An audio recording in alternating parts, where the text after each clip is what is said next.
Hello friends, welcome back. I hope you have practiced the journal entries that we had discussed in the previous lecture. Now we are moving forward and we'll see how the entries shown in the previous lecture are posted in order to create individual ledgers. So our first entry was Rahul Gupta invest some cash of rupees 30,000 in the company. So this entry has two effects, double effect, as we had discussed in the previous lecture. Now, as this entry has two effects, the two ledgers will be affected by the same entries. One is the Rahul Gupta's ledger and second is the cash ledger. See, in the books of Rahul Gupta, cash will be credited for rupees 30,000. The account of Rahul Gupta will be credited, and in the cash box of company, the cash account of company, the Rahul Gupta will be debited with rupees 30,000. Correct? As we had done what we had done in the entry, cash account debit to Rahul Gupta's account credit. So we are debiting cash. Our cash ledger is debiting here with 30,000 rupees in the name of Rahul Gupta. Why we are writing here the Rahul Gupta? Because as we will be able to see in future in cash account, in cash ledger, who has debited 30,000 rupees. So I am writing here the name of Rahul Gupta. Likewise, in the ledger of Rahul Gupta, I am crediting Rahul Gupta's account with 30,000 rupees, and with which ledger this is affecting? This is affecting by my cash. So I am writing in particulars cash. Rahul Gupta's account is credited with rupees 30,000 due to cash ledger. So in the next entry, the ledger of Rahul Gupta has been credited by 30,000 and the ledger has been credited due to cash. This is very well understood to you. Now our second entry was soda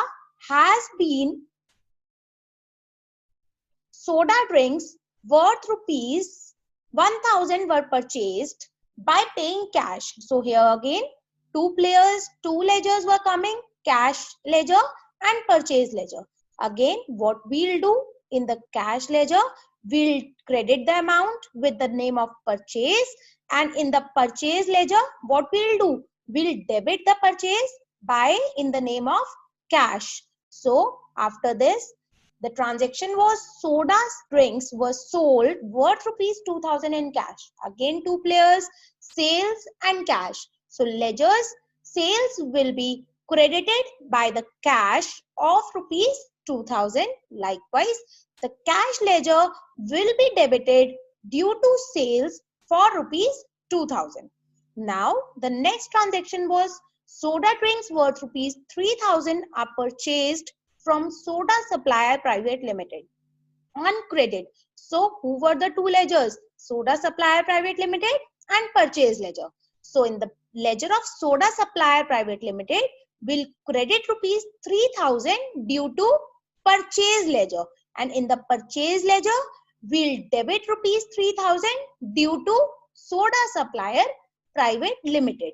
Now in the next transaction, same we had posted the entries for the rest of the ledgers for Kingsway Hotel, for further sales and all the transactions that we had discussed in the previous lecture. Now, after posting each and every entry, what you have to do, you have to write the closing balance over here. See, our ledger has been, the total credits are more than the debit amount. So, the closing balance is 5,000 credit. Correct? And in the same way, in cash ledger, you can see total debits are more than 11,000 rupees in credit in cash account. So our balance, closing balance will be 26,000 in my debit side.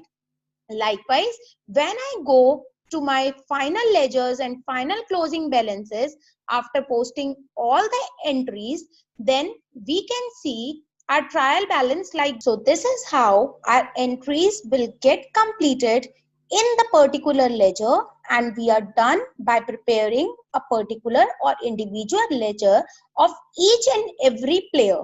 So you'll have to practice all the ledgers by your own. You have to prepare them manually by viewing your journal entries, and in the next lecture we will be discussing about the trial balance, that how we can prepare trial balance from these ledgers, closing balance.